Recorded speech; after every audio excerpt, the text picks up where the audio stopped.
Hej teoretycy, jestem Karol i witam was na kanale Unbridled Buffalo i oglądacie teraz teorię BTS. Zaczynamy!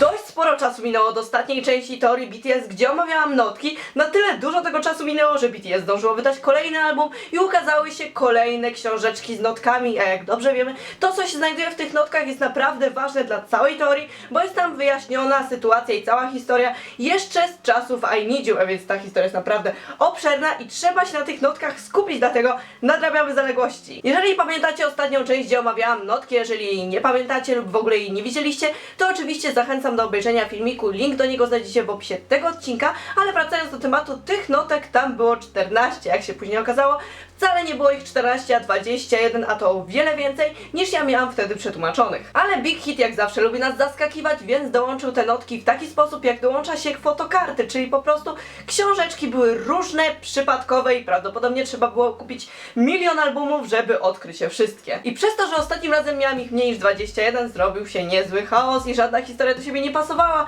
ale od czasu wydania albumu Love Yourself Her już troszeczkę minęło, więc te wszystkie notki znajdują się spisane według dat, chronologicznie w internecie, więc jeżeli jesteście zainteresowani, to możecie znaleźć ich tłumaczenie. Ja korzystam z angielskiego, ale polskie też na pewno się znajdzie. Wcześniej wspominałam, że notki poukładałam chronologicznie w taki sposób, że na przykład jeżeli mieliśmy notkę z 15 maja, rok 20, to nie oznaczało to, że była to notka z przyszłości, z 2020 roku, a po prostu Namjoon miał wtedy 20 lat, ale po przyjrzeniu się bliżej tym notkom nie łączyły się one w całość, tak jak już wspominałam chwilę temu, więc w tym wypadku nie będzie to Namjoon, który ma 20 lat, tylko po prostu trzeba to będzie ułożyć jednak datami i latami, czyli po prostu 19, 20, 21 i tak dalej. I właśnie przez to, że w internecie brakowało tłumaczeń do kilku innych notek i prawdopodobnie nikt nie wiedział jeszcze wtedy o ich istnieniu, to w moim poprzednim filmiku zabrakło notki Jungkooka z 25 czerwca i ona z kolei idealnie łączyła się w parze z notką Siugi, w którym wspominał o pożarze, w którym stracił matkę i ukochane pianino. Za to notka Jina o morzu zostaje zupełnie przesunięta w czasie w inne miejsce. I znowu się robi bałagan, więc po prostu przejdę do notki Jungkooka z 25 czerwca. Zaczyna się ona w momencie, kiedy Jungkook dotyka pianina, wspomina przy tym Siugę i mówi, że to pianino brzmi inaczej niż wtedy, kiedy Yoongi na nim gra. Jak się okazuje, Siuga nie pojawił się w szkole od 10 dni i plotki głoszą, że został wyrzucony i to z kolei łączy się z notką Siugi, gdzie on sam powiedział, że nie był w szkole od 10 dni i słyszał, że został wydalony. I tak naprawdę właśnie przez ten konkretny fragment wiemy, że te notki powinny być poukładane latami. Jungkook wyznał, że obawiał się czegoś, lecz nie chciał spytać ani Namjoona, ani Hosoka i wspomina, jak 2 tygodnie wcześniej jego rodzice byli w szkole, lecz on wtedy nie chciał być w klasie, więc poszedł gdzieś indziej i wtedy był właśnie z Yoongim, który grał na pianinie. Jungkook mówi, że Yoongi i pianino to 2 osobne byty, jednak nie może nic poradzić na to, że zawsze myśli o nich jako o jedności i zawsze, gdy słyszy grę na pianinie swojego Hyunga, ma ochotę płakać. Jednak drzwi się nagle otworzyły i stanął w nich ich nauczyciel. Jungkook powstrzymał się przed powiedzeniem czegokolwiek i po prostu zapłakał, w efekcie czego dostał od nauczyciela ogromną reprymendę. Jednak gdy podniósł wzrok, zauważył, że Yoongi stanął między innymi i zaczął go bronić. Pod koniec tej notki Jungkook próbuje zagrać melodię, którą grał wtedy Yoongi i zastanawia się, czy naprawdę został on wydalony i czy gdyby nie on, gdyby Yoongi go wtedy nie obronił, to czy w tym momencie grałby tę samą melodię. I czytając notkę Jungkooka i notkę Siugi, gdzie obie są o pianinie, wszystko nagle staje się jasne. Ich wspólne sceny w Highlight Reel przy pianinie, całe First Love Siugi, wszystkie odniesienia do Jungkooka, a także płacz Kuka w Begin i jego wołanie Hyung, to wszystko nagle nabiera sensu. I przejdźmy do następnej notki, która prawdopodobnie też rozbije wasze serca, a nawet nieprawdopodobnie, tylko na pewno, bo ta historia z każdą kolejną notką staje się coraz bardziej smutna i brutalna. W końcu doczekaliśmy się notki Hosoka, a ten z kolei jest mocno związany z Jiminem, co jeszcze widzieliśmy przy okazji Run, później w short filmach, a nawet w Highlight Reel, więc coś jest na rzeczy, a jego notka została napisana 15 września. Hosok znajduje się na pogotowiu, gdzie trafił Jimin. Z notki Jimina, którą omówiłam w poprzedniej części, pamiętamy, że jest on chory, jednak nadal nie zostało wyjaśnione na co. Wiemy za to, że bardzo często zmieniał szkoły i nigdy się do nikogo nie przywiązywał, właśnie przez to, że szybko odchodził i te rozstania były zbyt bolesne, jednak polubił Hosoka i traktuje go jak przyjaciela. Hosok nie wie, dlaczego Jimin miał atak na przystanku autobusowym, nie jest wyjaśnione, jaki to był atak, ani czym był spowodowany, jednak Jimin trafił na pogotowie i prawdopodobnie jest nieprzytomny. Na pogotowiu pogotowie dotarła też mama Jimina i podziękowała Hosokowi, a następnie się oddaliła, jednak zanim to się stało, bardzo długo się w niego wpatrywała, aż poczuł się niekomfortowo. Mama Jimina ponownie podeszła do Hosoka w momencie, kiedy lekarze i pielęgniarki podeszli do łóżka Jimina, żeby go zabrać. Chciał iść razem z nimi, jednak mama Jimina lekko go odepchnęła, przez co poczuł ten wyraźny dystans i granicę między nimi, której nigdy nie da mu się przekroczyć, i mama jego przyjaciela traktowała go bardzo chłodno, jakby obwiniała go za to, co się stało z jej synem. Z filmu Highlight Reel pamiętamy scenę, jak mama Hosoka porzuciła go w wesołym miasteczku, i na to potwierdzenie mamy też w jego notce. Hobby pisze, że mieszka w sierocińcu od 10 lat i nikt tak jak on nie jest w stanie odczuć odtrącenia, a mama Jimina właśnie go odtrąciła. Jimin natomiast od tamtej pory nie pojawił się w szkole i jak się można domyślić, po prostu ją zmienił. Kolejna notka jest 28 września, czyli 2 tygodnie później, należy do Jimina. Co prawda jest krótka, ale wszystko, co do tej pory powstało i wszystko, co do tej pory udało nam się wymyślić, zostaje wywrócone do góry nogami, ponieważ jest to notka, która wyjaśnia w całości jego short film, i to nie tylko jako teledysk, ale także tekst piosenki, czyli Lie, czyli kłamstwo. Powiem szczerze, że czytając każdą kolejną notkę mam ochotę się rozpłakać. To nie dlatego, że są one smutne, bo to też, a dlatego, że do momentu ich ukazania się byłam pewna, że Lie Jimina odnosi się do Demiana Hermana Hesse, do kłamstw, które są tam ukazane, a tak naprawdę to jest kolejne wielkie kłamstwo, bo to wszystko nie jest takie proste, jak nam się wydaje. Jimin pisze, że nie wie, ile czasu spędził w szpitalu, przestał liczyć dni. Liczenie dni było czymś, co robił w przeszłości, kiedy jeszcze miał nadzieję i chęci na opuszczenie szpitala. Teraz nie ma ani nadziei, ani chęci, patrzy jedynie przez okno na tych samych ludzi, których widzi codziennie, i po tym jest w stanie stwierdzić, że minął co najwyżej miesiąc. Nie uważa też, że ludzie w fartuchach, czyli pielęgniarki i lekarze, to ludzie wyjątkowi. Właśnie przez medycynę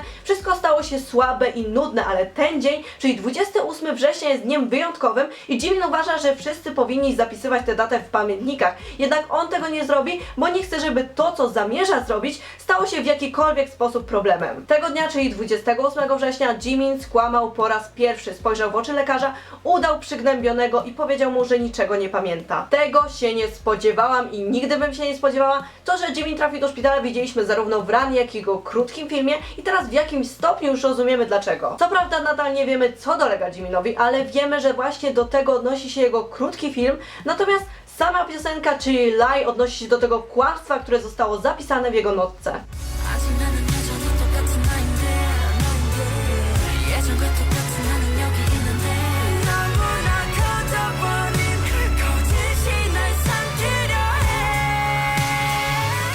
Skłamał i został uwięziony w kłamstwie. Prawdopodobnie kłamstwo posunęło się za daleko i w momencie, kiedy okłamał lekarza, już zaczynało być za późno, czyli nie można było tego cofnąć i trzeba było w tym nadal tkwić. I to oczywiście widzimy w tekście piosenki. Jimin, który skłamał, jest tym samym Jiminem sprzed kłamstwa i tak jak już wspominałam, to wszystko posunęło się za daleko, to kłamstwo go pochłania, on nie potrafi się uwolnić, bo jest już za późno. I nie wiem jak wy, ale ja nie jestem pewna, czy jestem pod wrażeniem, czy jestem po prostu przerażona. Następna notka ponownie należy do Hosoka i została napisana 25 lutego następnego roku i scena, która ją rozpoczyna, przywodzi nam na myśl scenę z Highlight Reel, ponieważ J-Hope tańczy przed lustrem, wpatruje się w swoje odbicie i to jest najważniejsze, bo na niego liczy się tylko taniec. Z notki dowiadujemy się, że Hosok zaczął po raz pierwszy tańczyć w wieku 12 lat podczas szkolnego pokazu talentów i najbardziej pamiętnym momentem tego dnia były oklaski, wiwaty i uczucie, że Hosok w końcu odnalazł pewność siebie i coś, co chce robić. Czuł wtedy, że poruszanie się do muzyki było czymś, co sprawiało mu przyjemność i to było coś, co po prostu miał w sobie. Ostatni akapit tej notki będzie odnosił się do krótkiego filmu J-Hope'a, czyli Mama. Pisze on, że poza lustrem, poza momentami, kiedy w swoim odbiciu widzi tańczącego pewnego siebie Hosoka, jest uwięziony, ma związane ręce i nie potrafi się uwolnić. Pisze, że uśmiecha się nawet w momencie, kiedy coś mu się nie podoba, albo gdy jest smutny, jednak w momencie, kiedy bierze leki, których tak naprawdę nie potrzebuje, wszystko nagle wali się i znika. I to nawiązanie do leków, których nie potrzebuje, będzie miało swoje odniesienie zarówno w short filmie J-Hope'a, jak i w Run, ponieważ wiemy, że Hosok także trafił do szpitala i właśnie na początku jego krótkiego filmu widzimy rozpoznanie jego choroby, czyli zespół Munchausena. Jest to choroba polegająca na wywoływaniu u siebie objawów somatycznych celem wymuszenia na personelu medycznym hospitalizacji. Leczona jest często na zasadzie placebo, czyli choremu podaje się coś, co tak naprawdę nie jest lekiem i nie wpływa na stan jego zdrowia. Chory nie wie, że to, co otrzymał, nie jest prawdziwym leczeniem, jednak wszystko na to wskazuje i taki sposób poszukiwania pacjenta najczęściej poprawia jego stan psychiczny. Z opisu opisu J-Hope'a możemy natomiast wywnioskować, że przyjmowanie tych leków sprawia, że czuje się on gorzej, wcale nie jest lepiej. Ucieka całe szczęście i cała jego pewność siebie. Dlatego też, gdy tańczy, nie odrywa od siebie wzroku. Jest to moment, kiedy jest szczęśliwy, pewny siebie, nie musi myśleć o trudnych sprawach oraz jest to chwila, kiedy wierzy, że może osiągnąć szczęście. Kolejna notka została napisana przez Jungiego ponad rok później, czyli 7 kwietnia. Jest to kolejne nawiązanie do pianina i ognia. Notka Siugi jest dość długa i oddaje dużo uczuć, które nim szarpią, więc zachęcam Was do czytania polskiego tłumaczenia, żeby w pełni wszystko zrozumieć. Jungi szedł ulicą, jednak zatrzymał się, słysząc kiepską grę na pianinie, a ktoś inny narzekał na pijaną osobę. Siuga szedł dalej, a uderzenie gorąca, które poczuł od ognia, było bardzo silne. Nie wiemy, co się stało, ani o jaki ogień chodzi, jednak dźwięk pianina ucichł. Jungi zamknął wcześniej oczy, jednak teraz je otworzył w momencie, kiedy nagle uderzyło go światło przyjeżdżającego samochodu. I tutaj pytanie do Was, czy Wam to czegoś nie przypomina? Bo jak dla mnie cała ta notka jest opisem krótkiego filmu Siugi, czyli First Love, a kolejne sceny to potwierdzają. Jungi się chwiał, słyszał jak kierowca przeklina,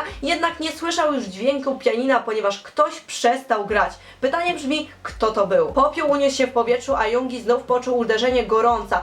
Usłyszał też ponownie grę na pianinie i jego oddech stał się nieregularny i z tego dowiadujemy się też, że właśnie takie koszmary towarzyszyły mu w dzieciństwie, czyli ogień i dźwięk pianina. Jungi zaczyna biec i ta scena po raz kolejny odnosi się do jego krótkiego filmu, w którym także zaczyna biec po tym, jak oślepiają go reflektory samochodu. Dobiega do sklepu, a szyba jest zbita i opis tej sceny także znajduje się w tej notce. Siuga widzi zbitą szybę i ktoś siedzi przy pianinie. Minęły lata, odkąd grał ostatni raz, ale chce spróbować, mimo że sprawia mu to ból. Wyznaje, że nie jest mu łatwo się do kogoś zbliżyć. Brakuje mu pewności siebie, która pozwoliłaby mu chronić tę osobę i zostać u jej boku na zawsze. Mówi też, że nie chce nikogo zranić, ale sam też nie chce zostać zraniony. Jungi chciał wrócić, ale tego też nie był pewien. Zagrał na pianinie niewłaściwy dźwięk. Odwrócił się i zobaczył Jongooka pierwszy raz od tamtego momentu w szkole. Jongkook za to zawołał Hyung, zupełnie jak w swoim krótkim filmie Begin. Kolejna notka, która powinna się tutaj znaleźć, została już przeze mnie omówiona w poprzedniej części i jest to notka Jina z 11 kwietnia,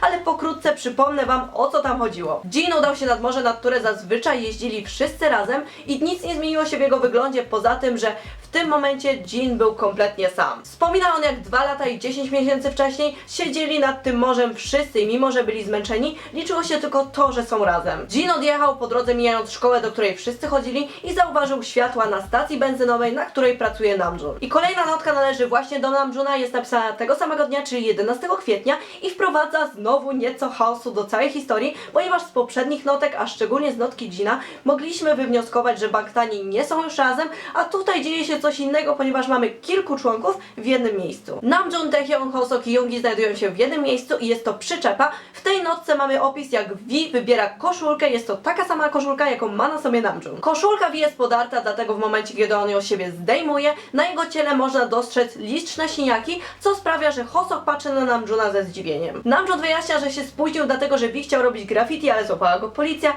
więc musiał mu pomóc. Udaje, że jest zły na Taehyunga, a ten udaje skruszonego. Yoongi natomiast, siedzący w tej samym kącie przyczepy, podchodzi do V i uderza go lekko w ramię. Sceny z V i graffiti widzieliśmy już nieraz, szczególnie w teledysku Doran, ale także w jego krótkim filmie, czyli w Stigmie. I tutaj po raz kolejny mamy odniesienie właśnie do short filmów i ich wyjaśnienie. Jednak ta konkretna scena może nawiązywać do teledysku Doran, bo właśnie tam V robił graffiti, został złapany przez policję, a razem z nim był Namjoon. W Stigmie także został przyłapany na akcie wandalizmu i złapany przez policję i być może jego aresztowanie nie miało związku z tym, że zabił ojca, co widzieliśmy w I Need You, a po prostu z tym, że zniszczył kawałek ściany. I tym sposobem, jeżeli chodzi o album Love Yourself Her, mamy omówionych 12 notek z 21, czyli jesteśmy mniej więcej w połowie i Big Hit w końcu postanowiło wyjaśnić nam, co tak naprawdę działo się od czasów I Need You i w całej erze Wings i w short filmach. I jak się okazuje, Demian Hermana Hesse miał z tym niewiele wspólnego, chociaż w short filmie Gina, czyli w Awake, pojawia się tapeta ścienna w Abraxasy. Także to by było na tyle, mam nadzieję, że Wam się podobało. Tych notek do omówienia jest jeszcze naprawdę mnóstwo,